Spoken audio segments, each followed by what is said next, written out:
Welcome, everyone, to the May 9th meeting of the Delaware County Board of Commissioners. Would you please join me in reciting the pledge? I pledge allegiance to the flag of the United States of America and to the republic for which it stands, one nation, under God, indivisible, with liberty and justice for all. I'm Barb Lewis, President. To my right is our Vice President, Jeff Benton. To my left, Commissioner Gary Merrill, and our Administrator, Tracy Davies, our Deputy Administrator, Don Houston, our clerks, Jennifer Walraven and Sarah DeNovo, and go ahead, Jennifer. Resolution number 22-352, in the matter of approving electronic records of proceedings from regular meeting held May 5th, 2022. So moved. Second. Discussion, vote. Vote on motion 22-352. Mrs. Lewis? Aye. Mr. Merrill? Aye. Mr. Benton? Aye. We do not have any public comment today, so that brings us to item number 3, resolution number 22-353. In the matter of approving purchase orders and announce certificates and payments of warrants in batch number CM APR 0506. So moved. Second. Discussion, vote. Vote on motion 22-353. Mr. Merrill? Aye. Mrs. Lewis? Aye. Mr. Benton? Aye. Resolution number 22-354. In the matter of authorizing the use of a procurement card for the Economic Development Department. So moved. Second. Discussion, vote. Vote on motion 22-354. Mr. Benton? Aye. Mr. Merrill? Aye. Mrs. Lewis? Aye. Resolution number 22-355, in the matter of approving a transfer of appropriations, a transfer of funds, and approving a supplemental appropriation for debt services on Africa Road 2020 SIB loan for the engineer's office. So moved. Second. Discussion, Good morning, Rob Riley, Chief Deputy Engineer. This resolution involves the 2020 reconstruction of Africa Road. You may recall that we took out a state infrastructure bank loan for that project. This basically handles the accounting to pay the debt service on that. what part of Africa Road is it? This was from J. Cox Road up to Cheshire Road Okay, that we did. sure. Widened the shoulder, paved the shoulders, and then resurfaced it. A lot of traffic. Yeah, sure is. Yeah. Vote, please. Vote on motion 22-355. Mrs. Lewis? Aye. Mr. Benton? Aye. Mr. Merrill? Aye. Resolution number 22-356, in the matter of approving a supplemental appropriation and a cash advance for the Medical Home Road TIF to be used to pay infrastructure costs. So moved. Second. Discussion, You may recall that several years ago, your board approved a TIF on the proposed OSU medical campus as well as the Liberty Summit apartment community on Home Road, right near the railroad tracks, near the railroad overpass in Liberty Township. That TIF is now generating some funding, and so we'd like to go ahead and start making use of that to pay towards the Home Road and Sawmill Parkway project that we are currently building. And I've also spoken to Tiffany Mag. Some of that funding will be reserved for some sewer work in that area in the future. okay. Vote, please. Vote on motion 22-356. Mr. Benton? Aye. Mrs. Lewis? Aye. Mr. Merrill? Aye. I believe item number 7 is being pulled and will be revisited at a later date. So that brings us to item number 8, resolution number 22-357, in the matter of approving right-of-way work permit summary sheet. So moved. Second. Discussion, Just routine utility installation permits and recommending approval. Short list this time. Yeah, just one. boy. Vote, please. Vote on motion 22-357. Mrs. Lewis? Aye. Mr. Merrill? Aye. Mr. Benton? Aye. Resolution number 22-358, in the matter of approving plans, specifications, estimate, and setting the bid date for the project known as Dell CR 91-3.45, Part 1. So moved. Second. Discussion, This is a project we have been working on developing for a couple of years now. It involves a peanut-shaped roundabout at the intersection of Pyatt Road and Berlin Station Road. This is actually a partnership with MI Homes. MI is developing a subdivision on the northeast corner of this intersection and has agreed, and I'll be bringing you an agreement within the next few weeks to finalize that, but basically agreeing to contribute funding towards this project. But basically, this will be an effort to upgrade the safety at that intersection as well as plan for a northward extension of Pyatt Road in the future. And so estimated cost on this project is about $2.7 million, but again, MI Homes will be contributing some money towards this. Okay, What's the timeline on this, Rob? I think I read starting next June, finishing the following June. This will actually be this June. We're fast-tracking this to try to get okay. this done while school is out. I would expect construction may start as early as the week after 4th of July, assuming all goes well, and then we'll have it wrapped up right around the time school starts. May go into the school a few weeks, but our goal is to get it done as quickly as possible. So you would hope to have it started by the August of this year Yes. to hopefully help the schools be as least disruptive as possible. Yes. Okay, great. vote please. Vote on motion 22-358. Mr. Merrill? Aye. Mrs. Lewis? Aye. Mr. Benton? Aye. Resolution number 22-359, in the matter of awarding a bid and approving a contract between the Delaware County Commissioners and MP Dory Company for a Dell VAR CR GRS Old State Road and Red Bank Road Guardrail Replacement Project. So moved. Second. Discussion. We love our cryptic project abbreviations, so that's what that is. But this involves installing, replacing guardrail on Old State Road and Red Bank Road. There is a pot of money that ODOT makes available to counties for this type of work. We were able to secure some of that, and actually ODOT is giving us some more of that. So the vast majority of this project will be funded by ODOT, I think $250,000, so we will have a small part of that, the remaining cost. So work will happen this summer. Pretty straightforward project to upgrade those existing guardrail runs that were installed probably about 50 years ago. With the way they used to do it, the ends were not the same design as we would put in today. The newer assemblies are crash worthy. They absorb energy if they're hit by a vehicle, and they're much safer. Where is it on Red Bank again? Really, I believe all the whole stretch from I guess that would be Gorsuch up to Sunbury Road, I believe. Okay, up to Sunbury, okay. Thank you. How did the bids come in versus the estimate? I'd have to check, yeah, I'm sorry, I don't have the estimate with me. I do know, I spoke with the project engineer, and I know and I think I explained this last time I saw you, we are bumping up our estimates in reflection of the cost environment we're in.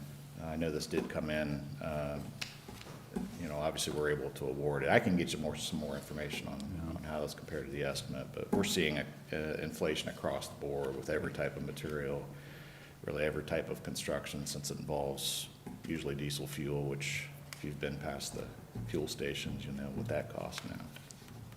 Okay. Okay, vote please. Vote on motion 22-359. Mr. Benton? Aye. Mr. Merrill? Aye. Mrs. Lewis? Aye. Resolution number 22-360, in the matter of adopting preliminary legislation and approving an LPA federal loan let project agreement between the Delaware County Board of Commissioners, State of Ohio Department of Transportation for a project known as Dell 36-19.93, PID number 111819, agreement number 37505. So moved. Second. Discussion. I believe we talked about this project with you before, but this involves adding turn lanes at the intersection of Carter's Corner and US 36, 37. That work will happen this summer. ODOT is providing some safety funding towards that project. $711,000 is their maximum contribution. We will pay the remaining share of that project cost.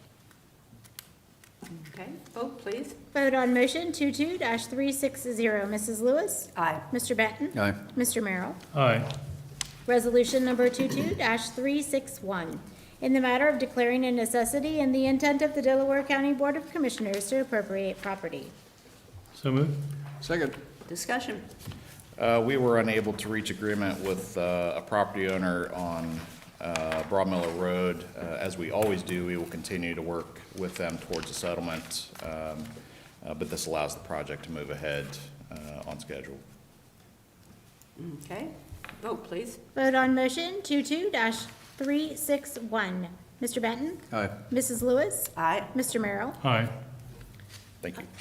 We have some time before we are allowed to start our 10 o'clock hearing, so we can go to administrator report.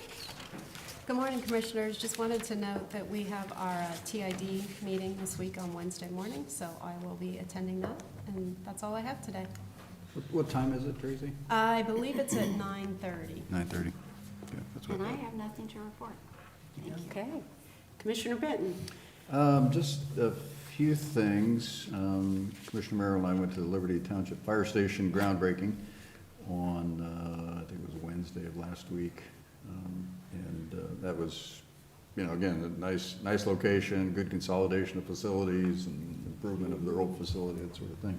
So, and well attended. Rapid 5 is a new organization, nonprofit actually, it's being created with a partnership of a number of Columbus and Central Ohio-based organizations.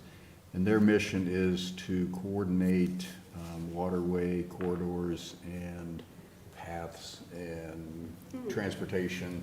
And Dr. Amy Acton, whom we all remember from the initial stages of the COVID thing, Yes. is going to be the executive director of it. So it'll be, and 3 of those 5 waterways run through Delaware County, so it will definitely impact us. I'm not real clear, I'm gonna learn a lot more as this thing goes forward about their mission and what they hope to accomplish, but that's generally what they want to try to do. And one of the other things that I learned at the MORPC meeting was that the Virgin Hyperloop, remember everybody was talking about that, being Yeah. an hour ride to Chicago for transportation, or for people. Well, the Virgin Hyperloop has backed away from transporting people. They're not gonna transport people anymore. They're gonna transport, they're just gonna do transportation of product.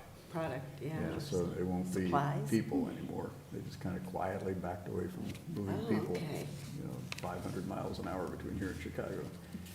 So anyway, again, interesting. I think it's probably decades away from being reality in any case, because this is, Well, I have a question about Huge that. infrastructure. That we have the railroad who transport products. Would they be in competition, or would the railroads be able, is this, good question. I don't know. does this serve a useful purpose, or just a way to spend money? Maybe, I don't know. It's an interesting discussion. I mean, transporting people at 500 miles an hour between here and Chicago sounds like a great idea, but practically speaking, it would be an incredibly complex and expensive and long project to do.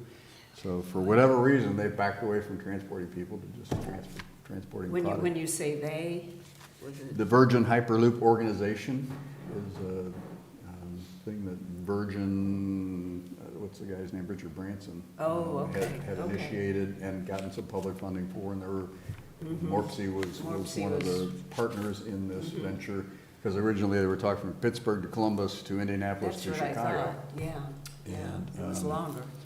Yeah, and it's just, like we see in transportation projects all the time, they're extremely expensive, complex, and long, difficult projects to do. To put something brand new in place from Pittsburgh all the way to Chicago Yeah. would just be, Well, the theory initially, as I understood it, was to transport people. yeah. I guess, first I've heard that.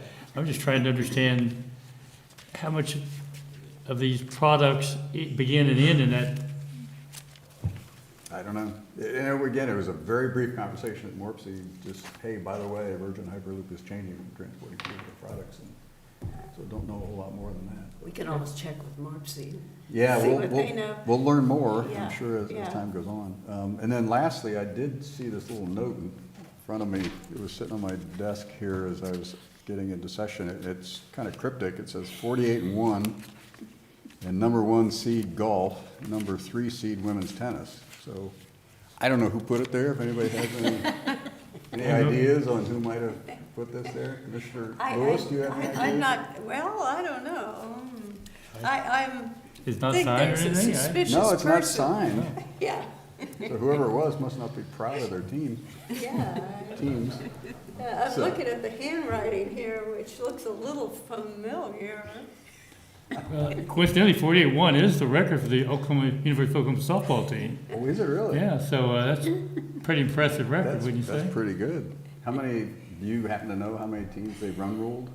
In the other 48 teams? About 35 of the 48. So, That's very impressive. so So they ended their losing streak, though. They lost a game. they lost one game this They- year They ended that Their losing streak losing apparently, streak. right? and 2 out of 3 with Texas, they lost one game. That's all I got. Okay, Commissioner Merrill. The only thing I have, and I really don't know who to give credit for, the Source Point was the focal point for picking up electronic devices on Saturday morning from 10 to 12, and we took some of our stuff we wanted to get rid of. It was a huge success. We got there at 10 o'clock, and they were lined up all the way to the street, and you went all the way through Source Point, all the way to the back, and looped back and forth. At the point we went through, already 80 cars had gone through, they said. Now, I know that one of the local realtors was one of the sponsors, but the employees that were Source Point employees, and I just want to say it was extremely well done. It was a great opportunity to get rid of some electronic devices for us personally, but for a lot of people in the area. So kudos to Heather Kamen Real Estate Company, and kudos to Source Point for the work they did on that. It's well done. So that's all I have. That's all? Okay, I have nothing to report. We do have need for executive session, which I think we can, let's try it. Try, okay. Yeah. Resolution number 22-362, in the matter of adjourning into executive session for consideration of appointment of a public employer or public official to consider the purchase of property for public purposes and for pending or imminent litigation. So moved. Second? Discussion, vote. Vote on motion 22-362. Mr. Benton? Aye. Mr. Merrill? Aye. Mrs. Lewis? Aye, we are adjourned into, recessed into executive session.